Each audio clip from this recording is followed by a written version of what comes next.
दफातन, उससे मेरा मुकालमा, कल जो हुआ है दफातन उससे मेरा मुकालमा, खूबी इख्तिसार का तजर्बा कुछ यूनिक है।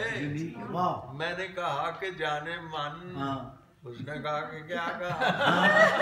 मैंने कहा कि कुछ नहीं, उसने कहा कि ठीक है। उसने कहा कि ठीक है। लोग तो रहते हैं, लोग तो रहते हैं हर लम्हे।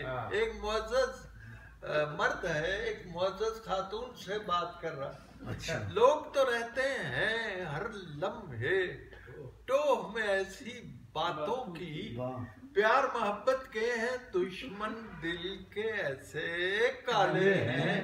देखिए कुछ मोहतात ही रहिए इस जासूस जमाने से, मैं भी बच्चों वाली हूँ और आप भी बच्चों वाले हैं।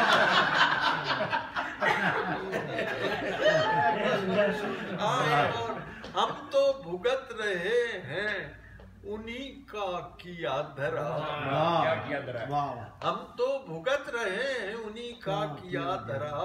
इस वाक़ये में उनकी सियासत का दखल है।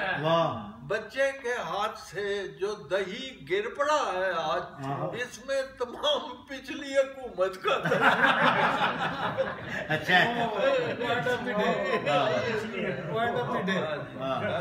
गजल के दो पंजाबी दी गजल, मगरों लबे न काला पानी, ये पहले वो काला पानी था, ब्लैक वाटर तंजीम है ना। मगरों लबे न पाला, वो अमरीका दी सी, ओना दी सी, बरतानिया। मगरों लबे न काला पानी, मगरों लैन न गोरे चिट्टे, इस ग्लोबल दौर दे हथों कोई रोवे कोई पिटे। इत्थे किन्ने भुखे मर गए, इत्थे किन्ने खा खा फिटे। उस दी उम्र न पूछो जिस दी विक दे बाल भी हो गए चिट्टे।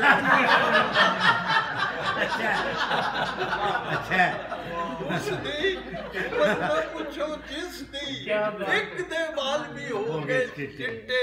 मुंह विच सिर्फ मसूड़े रह गए, चंबे कौन मकई दे सिट्टे। उनकी बाकी रह गए अनबर रह गए नहीं उन गोडे।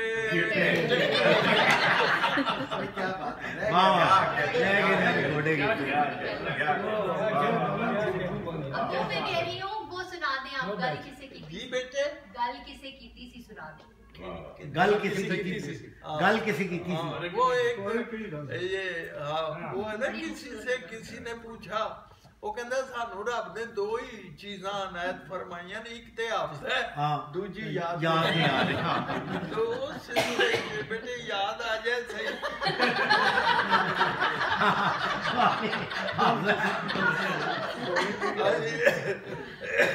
गल किसे कीती सी, और किहड़ी गल सी, और किने कीती सी, और कदों कीती सी, और किहड़ा वेला सी, शाम दा हनेरा सी कि फजरी दा नूर सी। कोई उग सुग नहीं, ठंड सी कि निक सी, धुप सी कि छां सी, शहर सी गरां सी, होर केड़ी थां सी, होर केड़ी रुत सी, अंबियां ते अंब सन यां अजे बूर सी।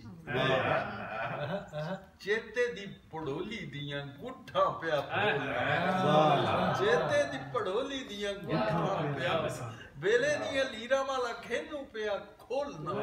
कानू किसे कीती सी ते गल किवें कीती सी, जिन्ने किन्ने कीती सी ਉਹ ਨੇੜੇ ਸੀ ਕਿ ਦੂਰ ਸੀ। ਗੱਲ ਦਾ ਸਵਾਦ ਹੁੰਦਾ ਹੈ, ਹੋਰ ਕੀ ਸਵਾਦ ਸੀ। ਗੱਲ ਦਾ ਸਵਾਦ ਹੁੰਦਾ ਹੈ, ਹੋਰ ਕੀ ਸਵਾਦ। ਫਿੱਕੀ ਸੀ, ਕਰਾਰੀ ਸੀ, ਤੁਮੇ ਵਾਂਗੂ ਕੌੜੀ ਸੀ ਕਿ ਜਾਂ ਮੋਤੀ ਚੂਰ ਸੀ। ਗੱਲ ਕੋਈ ਜ਼ਰੂਰ ਸੀ।